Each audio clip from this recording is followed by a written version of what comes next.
Everyone, good morning, welcome back to my channel. আমি মাম্পি, আমার Mampi's daily blog চ্যানেলে তোমাদের সবাইকে জানাই অনেক অনেক স্বাগত, অনেক অনেক ভালোবাসা। তো দেখো, আজকে হচ্ছে নবমী, মহানবমীর অনেক অনেক শুভেচ্ছা ভালোবাসা জানি আজকে আমি আমার ব্লগটা শুরু করছি। আর এটা দেখো, এটা আগের দিনের ভিডিও। বোনের বাড়িতে গিয়ে ওদের পাশে খোলা মাঠ আছে, আর সূর্য অস্তের সময় এই ছবিটা তুলে রেখেছিলাম, ভিডিওটা করে রেখেছিলাম, সেটাই তোমাদের দেখালাম। আর আমরা অষ্টমীর দিন থেকে মাদের বাড়িই খাওয়া দাওয়া করছি, মানে দুপুরে রাত্রিরে মাদের বাড়িই খাচ্ছি। সকালবেলার খাওয়াটা যদিও আজকে বাড়িতেই খেয়েছি, রুটি তরকারি করেছিলাম। আর দুপুরবেলা চলে গেছিলাম মাদের বাড়ি। তো আমি আর মনা খাবো মাদের ওখানেই, পুজো মণ্ডপে। মাদের সবার নেমন্তন্ন আছে, যেহেতু আমরা ওখানে খাচ্ছি তাই মাদের সেই পুজো মণ্ডপে আমি আর মনা খেয়েছিলাম। আর এদিকে ওর বাবা হচ্ছে মাদের বাড়ি, মা রান্না করেছিল ডিমের ঝোল আর চাল কুমড়ো ঘন্ট, সেটা দিয়ে খেয়েছে। আর এদিকে দেখো, ভাই যেহেতু চাকরির পরীক্ষা দিচ্ছে, ও অনলাইনে গ্রুপ স্টাডি করছে, তো সেখানে গিয়ে যে অঙ্কের ক্লাস হচ্ছে বলে ওর বাবা খুবই অঙ্ক ইংরেজির প্রতি ইন্টারেস্টেড, তো সেই জন্য ভাইকে একটুখানি গিয়ে ওখানে সাহায্য করছে।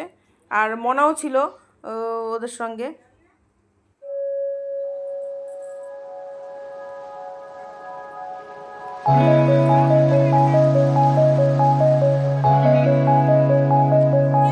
তো দেখো বন্ধুরা, আমরা চলে এসেছি পুজো মণ্ডপে। আর বাবা একবার এসে ঘুরে গেছে, তো তখন পুরো ফাঁকা ছিল, টেবিল পাতা হয়নি বলে বাবা ঘুরে চলে গেছে। তো আমাদের বললো, তোরা গিয়ে যদি দেখিস টেবিল পাতা হয়েছে তো আমাকে ফোন করবি। তো আমরা এসে বাবাকে ফোন করে দিয়েছি। আর মনে দেখো, একটা হাতা কাটা গেঞ্জি পরেছিলাম, প্রচুর গরম আর রোদ, তার মধ্যে যেহেতু এখানে ত্রিপলের ব্যবস্থা করেনি, শুধু টেবিলের মধ্যে ছাতা টাঙিয়ে দিয়েছে, প্রচণ্ড গরম লাগছে। আর এই যে আমরা খেতে বসে গেছি, আমাদের খালাও দিয়েছে। আমরা আয়োজন করেছি, ডাল, সবাই হয়তো বাড়িতে খায়, আর চিকেন।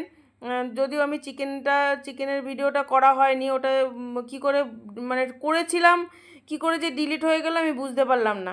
আর লঙ্কা লেবুটা ভেবো না, এখান থেকে দিয়েছে লঙ্কা লেবুটা।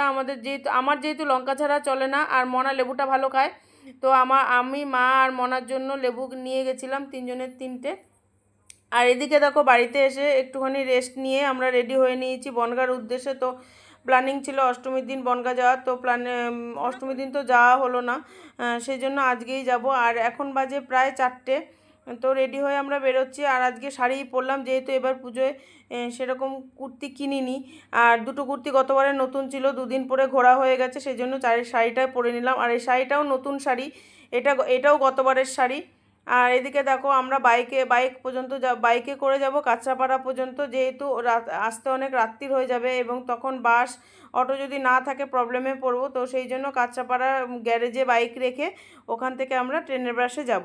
তো সঙ্গে থাকো। তো দেখো বন্ধুরা, আমরা কাঁচরাপাড়া স্টেশনে চলে এসেছি। আর কাঁচরাপাড়ার গ্যারেজে বাইক রেখে টিকিট কেটে চলে আসলাম স্টেশনে। তো এখান থেকে ট্রেন ধরে যাব নৈহাটি পর্যন্ত। আর নৈহাটি স্টেশনে গিয়ে ওভারব্রিজ দিয়ে আমরাও নেমেছি, আর ব্যান্ডেলের গাড়িটা বেরিয়ে গেছে। আর ব্যান্ডেলের গাড়ি যেহেতু অনেকটা ডিফারেন্সের থাকে, সেই জন্য আবার সে 1 ঘন্টা পর গাড়ি। তো ওর বাবা বললো, তাহলে চলো আমরা নৈহাটি মাছবাজারে ঠাকুরটা দেখে আসি। তো নৈহাটিতে গিয়ে অটোয় করে গেলাম আমরা মাছবাজারে, মানে প্যান্ডেলের অনেক আগে, প্রায় 1 কিলোমিটার আগে আমাদের অটো থেকে নামিয়ে দিয়েছিল। তো অতটা ওর বাবা যেহেতু ট্রেন ধরার একটা তাড়া রয়েছে, 1 ঘন্টার মধ্যে আবার ঠাকুর দেখে আবার পৌঁছাতে হবে নৈহাটি স্টেশনে, তো এত তাড়াহুড়ো করে হেঁটেছে। তার মধ্যে আমি গেছি শাড়ি পরে, আর শাড়ি পরার অভ্যেসটা দীর্ঘদিনের নেই, তার মধ্যে জুতো গেছে ছিঁড়ে, এই তাড়াহুড়ো করে আটতে গিয়ে জুতোটা গেল ছিঁড়ে। তারপর যাই হোক, একটা জুতোর দোকান থেকে জুতো কিনে তারপর আবার হেঁটে এসে ঠাকুর দেখলাম। তো দেখো, এটা হচ্ছে নৈহাটি মাছবাজারের ঠাকুর, এটা খুবই সুন্দর হয়েছে। আর এই প্রথম আমি নৈহাটি ব্যান্ডেল ঠাকুর দেখতে গেলাম।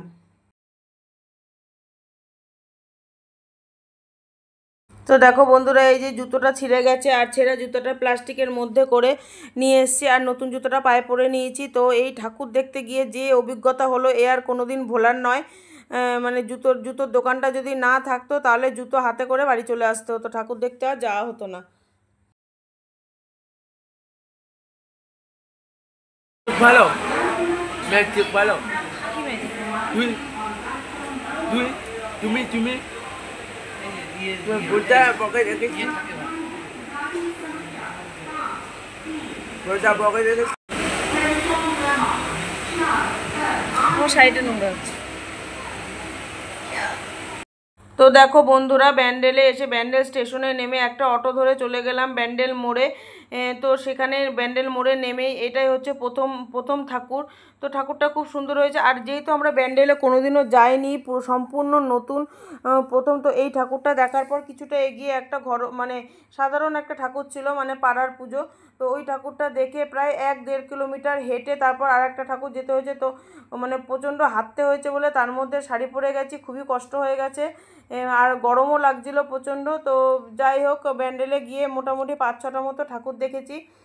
দেখে বাড়ি চলে এসেছি। আর যেহেতু লাস্টে যে ঠাকুরটা দেখলাম ওইটাই প্রায় 1.5-2 ঘন্টা লাইনে দাঁড়াতে হয়েছে, প্রচুর ভিড় ছিল। আর ওখানে যে ফোন মানে বের করে ভিডিও করব সেরকম পরিস্থিতি ছিল না, এতটাই ভিড় আর প্রচণ্ড গরম লাগছিল। আর দেখো ফাইনালি অনেকক্ষণ লাইনে দাঁড়ানোর পর আমরা সেই মণ্ডপে ঢুকতে পেরেছি। তো মণ্ডপটা খুবই সুন্দর, কিন্তু এত লাইনে দাঁড়ানো হয়েছে যার জন্য অনেকটা আবার আমাদের আবার বাড়ি ফেরার একটা তাড়া ছিল। আর যেহেতু 11:30টায় ব্যান্ডেল থেকে লাস্ট গাড়ি নৈহাটি যাওয়ার, তো সেটা ধরতে হবে। সেই জন্য আমরা আর কোনো ঠাকুর দেখিনি, একটু টুকটাক ফুচকা টুচকা আর এগরোল খেয়ে সোজা চলে আসলাম অটো ধরে ব্যান্ডেল স্টেশনে। দেখো বন্ধুরা, এটা হচ্ছে সেই প্যান্ডেল, আর এটাই লাস্ট দেখেছি প্যান্ডেলে। আর এই প্যান্ডেলে ঢোকার আগে আমাদের প্রায় 1.5 থেকে 2 ঘন্টা লাইনে দাঁড়াতে হয়েছিল, এতটাই ভিড়।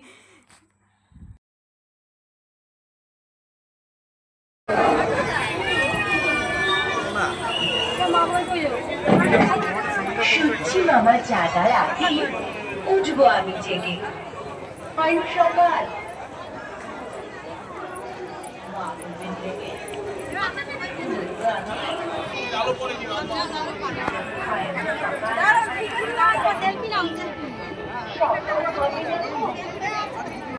তো দেখো বন্ধুরা, এই ঠাকুরটা দেখে আমরা বাড়ির উদ্দেশ্যে রওনা দিয়েছিলাম। আর বাড়ি ফিরতে ফিরতে আমাদের প্রায় 1টা বেজে গেছিলো।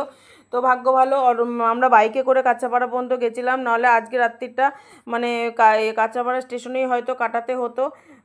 তো দেখো আজকের মতো ভিডিওটা আমি এখানেই শেষ করছি। আর কাল আবার দেখা হবে নতুন একটা ভিডিওর সঙ্গে। ততক্ষণ পর্যন্ত সবাই ভালো থেকো, সুস্থ থেকো। Tata, good night.